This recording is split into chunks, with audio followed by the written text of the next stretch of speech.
Welcome back. New year, new mayor. Democratic Socialist Zohran Mamdani has been sworn in as the next leader of New York City.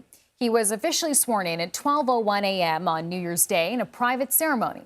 His unlikely rise comes as the Democratic Party embraces the theme of affordability heading into the midterms. Later Thursday afternoon, during his public swearing in, Mamdani pledged to be a mayor for all New Yorkers. I promise you this. If you are a New Yorker, I am your mayor.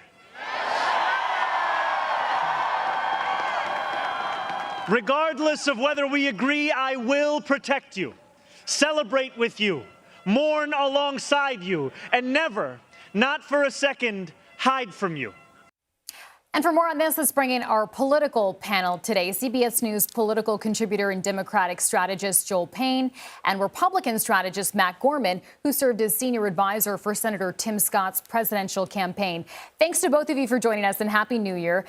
Joel, I'll start with you. How much do you see, this message around affordability in Mamdani's campaign influencing Democrats now on a national scale?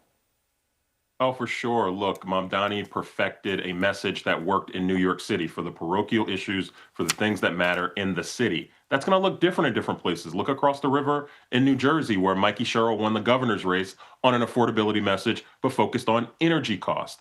Democrats will be able to modulate this and to use this as a template all across the country.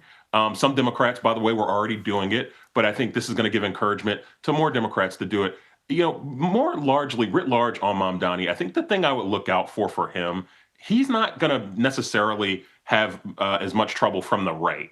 I'm worried for him about his trouble from the left in terms of disappointing the folks he's allied with, disappointing the folks who, he has really built an allegiance with, because those folks are going to have to understand that the job of New York City mayor is going to force him to make tough choices, to prioritize, and yes, to evolve on some things. As long as his core issues remain the same, I think his coalition will stick. But that is going to be the biggest challenge for him coming out the gate. Okay, that's fascinating. Matt, I want to bring you in here. How effective is Mamdani as sort of a counterpoint for Republicans in the right?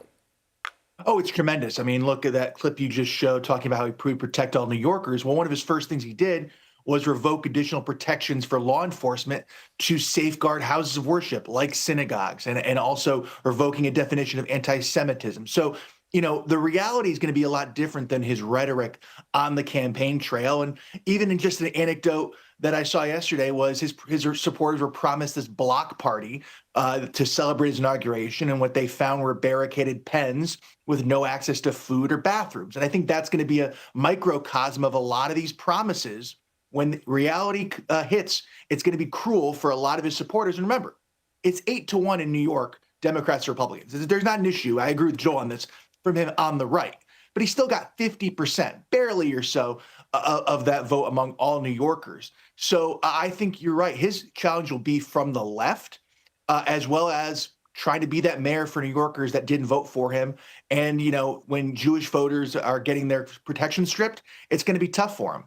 Okay, Joel, I want to ask you about the Affordable Care Act subsidies, because we know that those have now expired for millions of Americans. This will have a huge impact. In some cases, healthcare premiums will actually double. Do you see Democrats sort of working with Republicans on this, or would the party prefer to keep this as an issue for the midterms?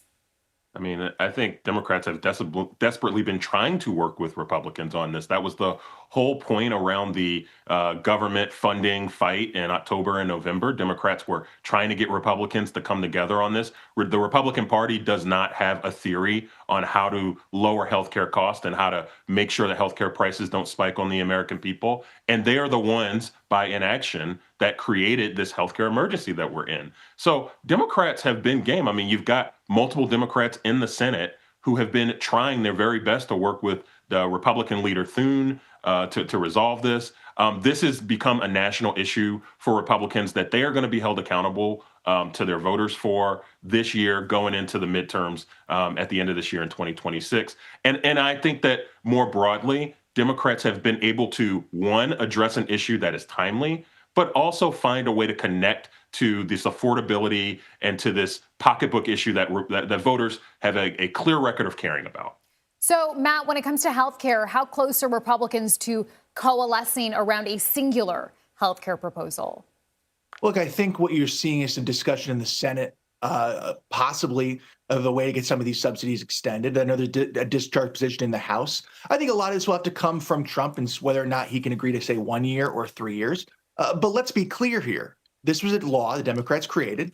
They created the subsidies. They created the cliff. And remember, the whole point of the subsidies is to mitigate how bad this law actually is. I thought this was supposed to bring healthcare costs down. The fact we need subsidies proves that law is not working.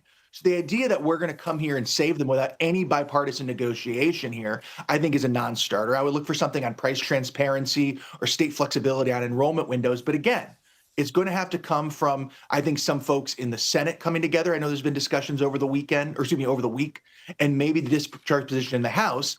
But as long as it can get signed by Trump and what that duration is, 1 year, 2 years, 3 years, is going to be the key crux of the question here. There's so much more to chat about, but unfortunately, we're out of time. We'll have to leave it there for today. Joel and Matt, thank you so much. Happy New Year. Happy New Year.